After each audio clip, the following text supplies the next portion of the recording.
There are a few things that you can do to fix this problem. The first thing you can do is head over to the Play Store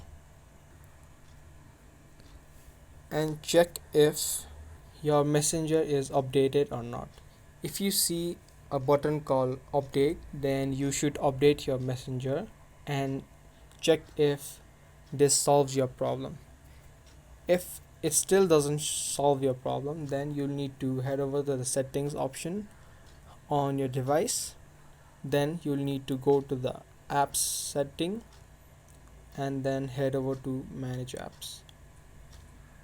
Now in the search bar, type in messenger. Now what you'll need to do is clear the data and clear the cache of messenger. After you clear the data, make sure that you remember the password and email address to your messenger, because after you clear the data of your email and password will be removed from your device. I hope you guys found this video to be helpful. If you did, don't forget to give us a thumbs up and also subscribe to our channel if you haven't already.